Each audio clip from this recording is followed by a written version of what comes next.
All right, so Ken Rosenthal, I've seen a ton of different backgrounds on all of your TV hits over the last like 2 weeks or so. Where are you right now? Right now, I am in New York. I am traveling to Birmingham, Alabama tomorrow for our Rickwood Field game. It's going to be a really special night. And then back to New York for Braves Yankees. This is all for Fox coming up this week. Holy smokes, man. That's awesome. Well, hey, really appreciate you taking the time, and we've got a ton of stuff that we really want to dive into with you. But no, I mean, this has been great, and I know Arm and I have really been looking forward to this. Oh, great. I'm looking forward to it too. Let's go. Let's do it. So I want to start with, kind of what goes on in the National League at this point as we talk on June 18th, 2024, because the screenshot of the standings is all over the place. And you've got a ton of different teams that are within a game and a half of the final wild card spot. We were both really curious. What does the buyer seller market in the National League actually look like? Are there teams that are in quote unquote in contention, but are out in terms of buying at the deadline, or has that really not formulated yet? It's not defined. And Jack, one of the things I've noticed over the last couple of years, people start talking about the deadline, I don't know, even before opening day. And really, while you'll see trades occasionally in May, like the Arias trade, you'll see a couple trades in June, perhaps. All of it happens the last week and really the last few days. And that's just the nature of a deadline. That's what pushes the activity. So we can talk all we want about the deadline, but because of what you just mentioned, that parity in the National League, it's completely undefined. The sellers are the teams that are totally out of it. Marlins, Rockies, etc. Well, actually, the Rockies, they don't sell ever. But the Marlins, teams in that kind of mode, the White Sox. But to get a player this early, you have to pay a premium. So trades don't normally happen at this time of year. So essentially, what I'm saying is that a lot of this has to play out over the next couple of weeks when I would presume some teams will fall out of it, and then you'll see a more defined market. With the new playoff rules and just having an extra team in there and certain years now like this where I mean we could have another few weeks go by and everyone could still make the case that they're in it. And I think that's the thing that's been unique about the new structure. It maybe becomes a little bit more difficult to define the buyers and sellers and that side of it as well. Just in your experience having covered so many deadlines in the past and now with the new structure, do you feel like there's even more of that weight for the definitive where are we at? Is it worth it to push the chips forward with the extra playoff teams now on in both leagues? That's a good point, Arm. And I do believe that the new format is contributing to more teams not deciding at this point. They are not sure where they are. They're not sure what they want to do. And granted, most teams never decide by this point, even under the old format. But the expanded playoffs are having an interesting effect on the game in a number of ways. This is one of them. The other one, of course, the big one to me is once the postseason starts and you see these upsets happen, like the NCAA basketball tournament, men's and women's. And I'm not sure that is great for the sport. I kind of want to see this play out a little bit more, but the idea in this game has always been the regular season is kind of sacred. It's the thing you value the most, and that has been lost. So all of these dynamics are in play, as well as the idea that, okay, with expanded playoffs, maybe teams, big market teams, won't spend as much. They know they're going to get in. Didn't really see that last offseason. Dodgers spent, Yankees acquired Juan Soto, an expensive player that they want to keep. But that possibility certainly exists with certain clubs in the future. Yeah, I'm curious about the expanded postseason format. Like 2021, we really kind of got that feel for it, but it really didn't come into play until what 22. So after that CBA, 21, I remember vividly the Cubs.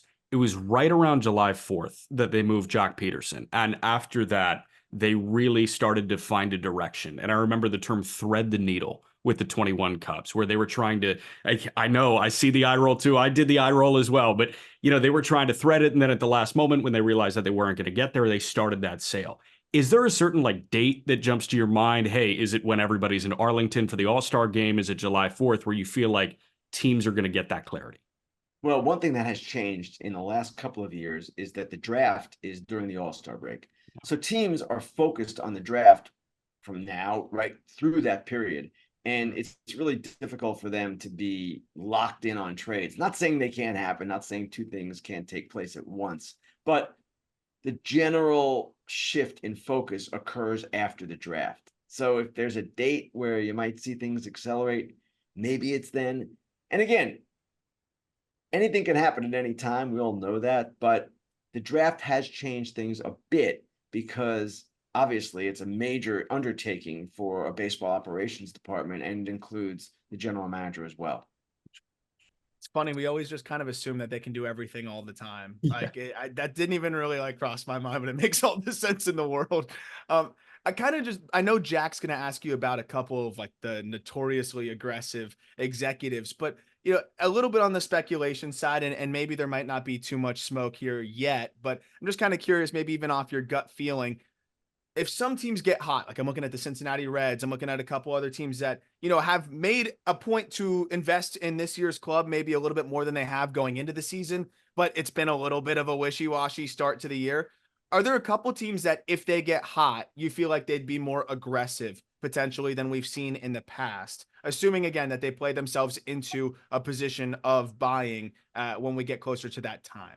And that's a good question and well framed because there have been teams going back to the offseason that have been more aggressive than, as you said, in the past. So I would put Kansas City for certain in that category, and they will be looking for bullpen help. I would expect Cincinnati too would be aggressive if they are at a point where they feel they should be aggressive.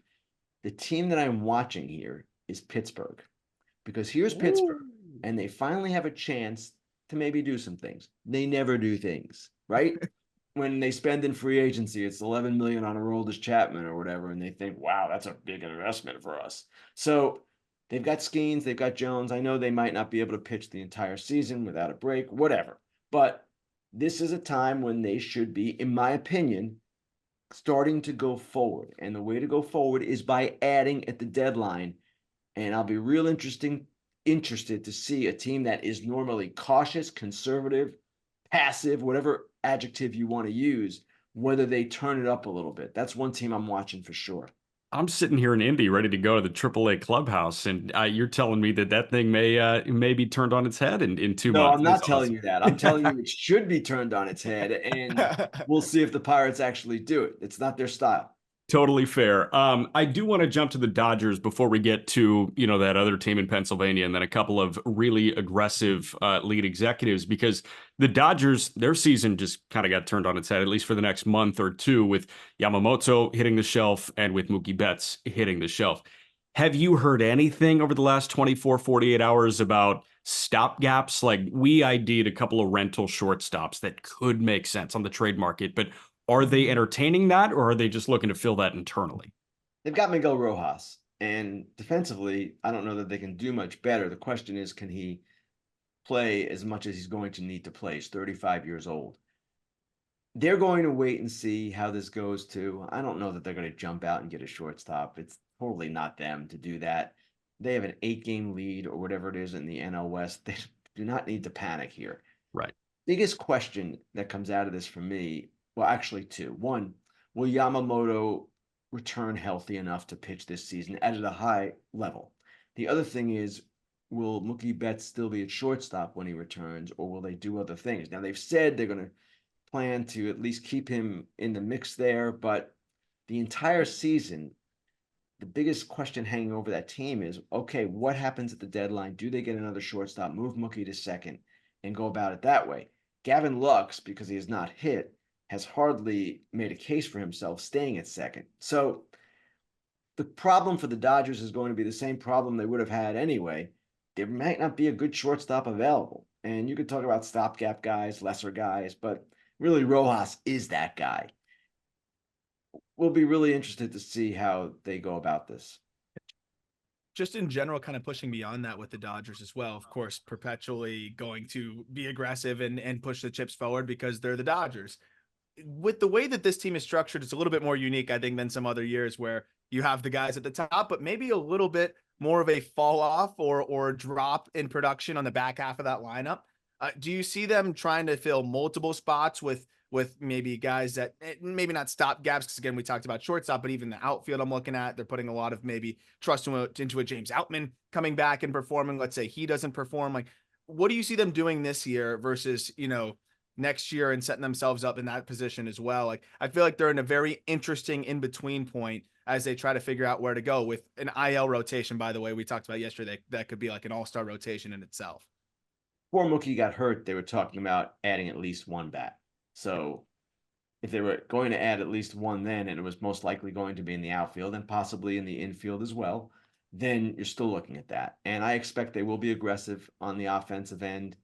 They are in a position where they've got guys, Hayward and Pages and Outman, Chris Taylor, people that if they start performing, it could change the equation.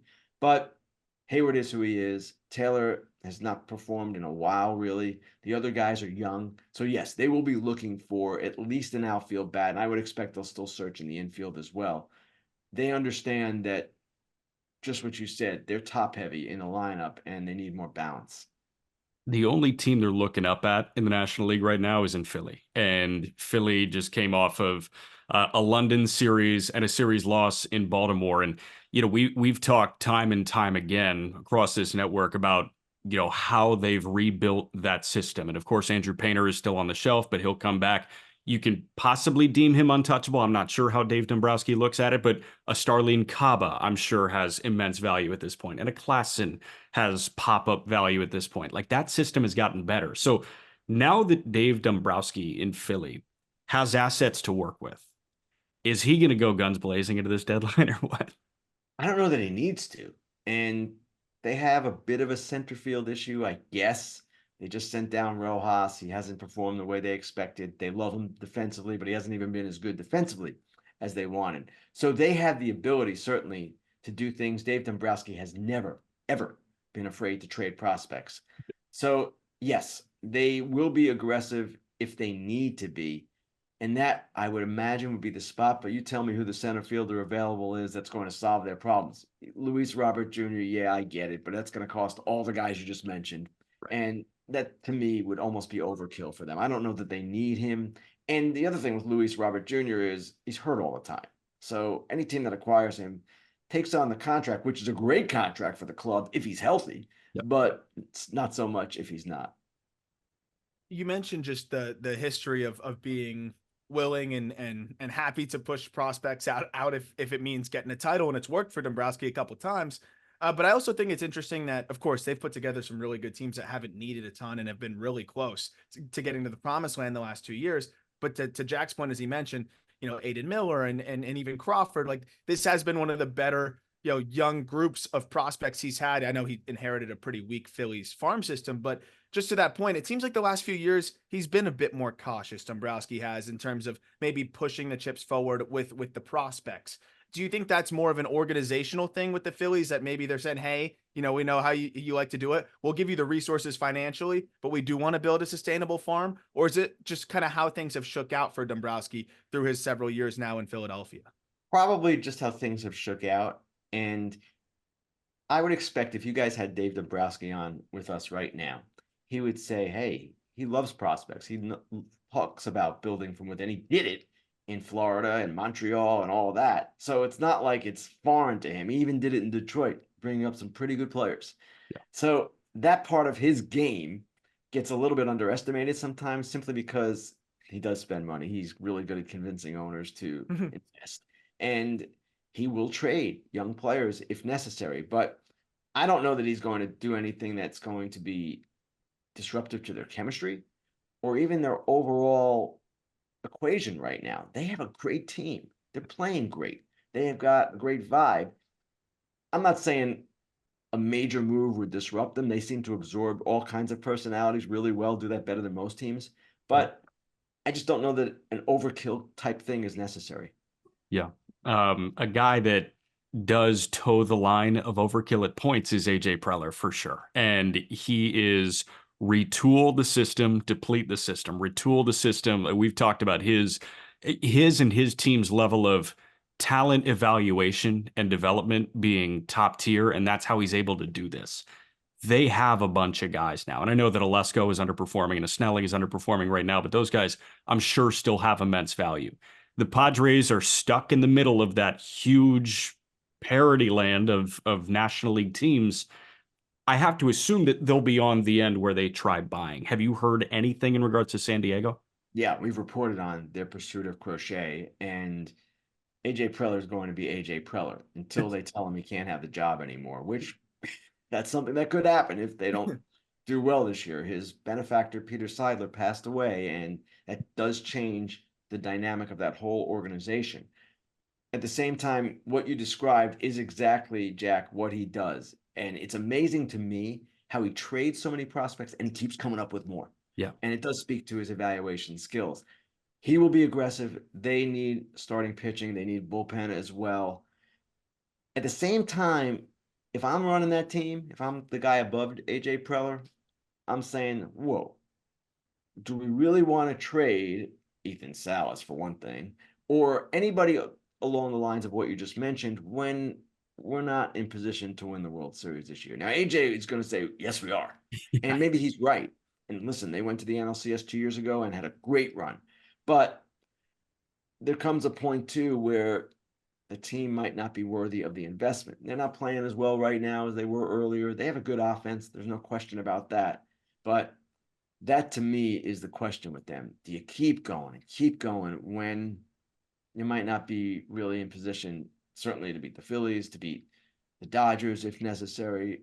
That's what the question is. Now, AJ, if he is having this conversation with his higher up, says, look at the Diamondbacks last year. And that's what I'm talking about, going back to the expanded playoffs. This is an environment now with the 3 rounds where, actually the 4 rounds, where upsets are more possible. Last one from me, and just kind of building off of your report with the Crochet conversations. And I know that you had also reported that Luzardo's pretty much the most, likely player to get moved at the deadline, and makes all the sense in the world. The Marlins are a very clear cut, seller, and you got a new GM there that probably wants to finally bolster up that farm system. So assuming Luzardo is that most obvious, controllable arm that's going to be available on the market, and Crochet probably might command a little bit more just with the way he's throwing right now.